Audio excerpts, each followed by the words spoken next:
stopping by to check out this video. Today I'm going to be talking about why I would never have Dr. Seuss in my classroom library.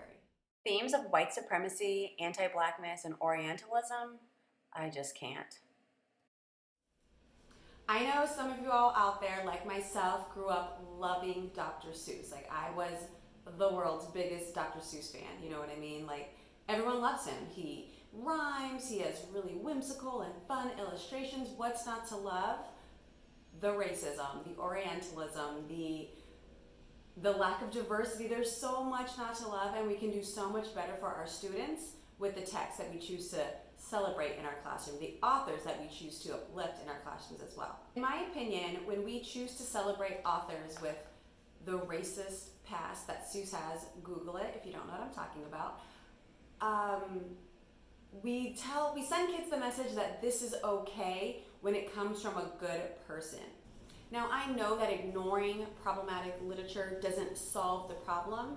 I'm just saying that if I'm going to have a Seuss book in my classroom, it's because I'm using it as a teachable moment of how even the people we love can mess up and how this isn't okay. I would not have it freely in my classroom library because even though I may have gone over those lessons with my students, I'm not then going to intentionally expose them to the material where they can internalize, stereotypes and biases and just pick up things on their own without an adult there to remind them each time they see these problematic images that, hey, this is wrong, hey, this is wrong, hey, this is wrong. Also, there's no diversity in there, and I pride myself on building up my classroom library full of diverse books, so that's like a already X, right there. I also don't want to teach Seuss to my kids and they grow up, find out the truth about him and say, why did Mrs. O'Brien tell me that he was the best dude ever? Did she know this and she kept it from us? Does she support racism?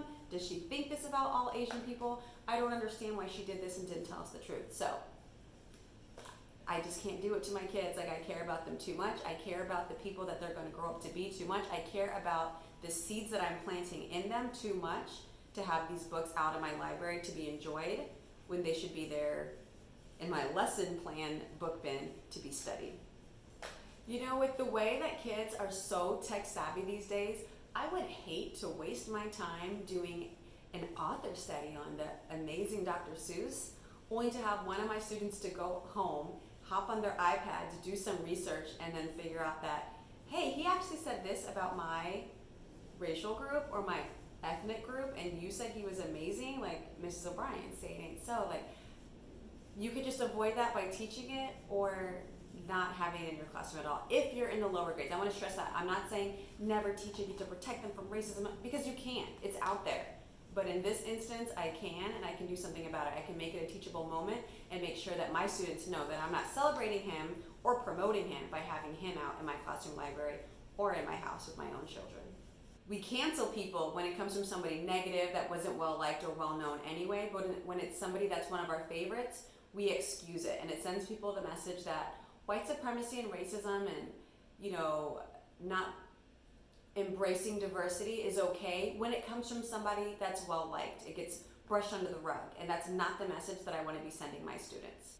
Now, you might be saying to yourself, but Naomi, can't you read it with the students and go over the racism and all of the themes in there that are harmful and offensive and insensitive to, Jewish people and Asian people and Muslim people? Yes, I could, and I have, but it doesn't negate the fact that if I have these books in my library as just a fun book to check out, I'm in a way showing my students that I think what he did was okay, that the rhymes outweigh the racism, and they most certainly do not. If I'm going to read one of his books and then make sure every time I read one of his books or every time there's a problematic illustration, I have that conversation with my kids, then sure, that'd be in my classroom, but never in my classroom library, simply to be enjoyed. One is because there are so many stereotypes and negative things for my students of all colors, backgrounds, races to internalize, that I don't want to risk that happening. I would much rather fill my library with books that show diversity in a positive way. And same thing goes for my own child at home. Will I go over Seuss books with him? I don't even have it in my house anymore. But if we were to come across one, then I would definitely always make sure to use it as a teachable moment. He's only 4. The students I teach are in kindergarten and first grade, and every time they're bombarded with those images, they're not always going to think back to the lesson that I gave them and say, oh, I shouldn't develop this stereotype because Mrs. O'Brien told me that stereotypes are bad. I shouldn't look at this image of this Chinese man with yellow skin and slanted eyes and make that somehow become a hidden bias because Mrs. O'Brien told me I shouldn't do that.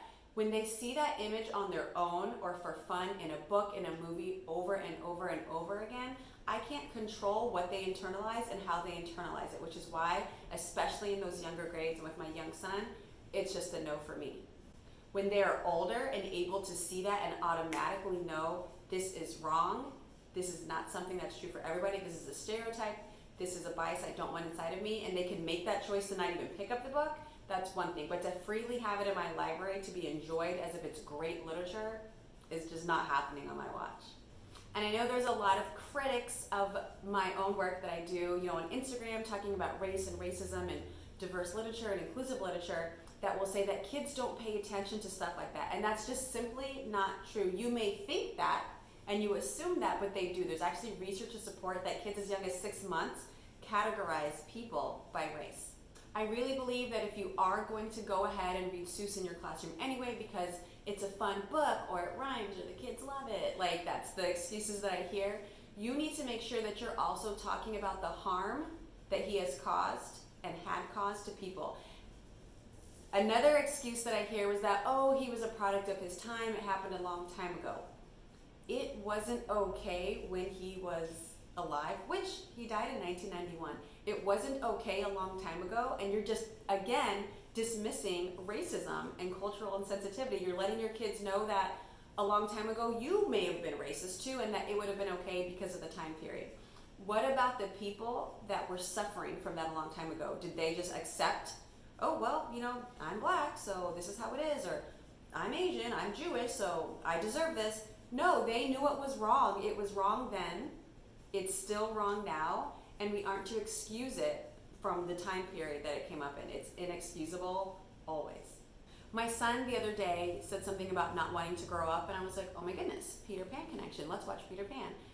And I have not seen this movie in I don't know how long, and oh my goodness, the offensive slurs and stereotypes about indigenous people, I had to turn it off. The first one came out, and I paused the movie, and I let him know, we don't call Native people Redskins. That's an offensive term. It's a mean name. We don't do that. That's not okay. And it came from the Lost Boys. It wasn't even from the bad guy, where you could say, oh, he's a bad guy, that's why he said it. When we excuse the behavior of people because they're the good people and, oh, they didn't mean it like that, it lets kids know that depending on who racism comes from, sometimes it can be justified as okay. It can't be. It's not. That's not the message I want to send. We continued on in the movie, and there were just so many more offensive slurs that I had to turn it off because he's only 4, and that was just too much to navigate at that moment. Am I going to shield him from that forever? No. But right now, when he is very vulnerable to internalizing things and picking up these biases, which in the world we live in, there's already enough time for that to happen in other instances. If I can avoid it in this instance, I'm definitely going to. I hope this video was helpful. If you or someone you know is planning to celebrate Seuss for Dr. Seuss Week or Read Across America Week or whatever you guys are calling it, please make sure that you do your research first, present it to parents, present it to your team, present it to your school, and cover it the right way for the right grade level that you happen to teach. Bye.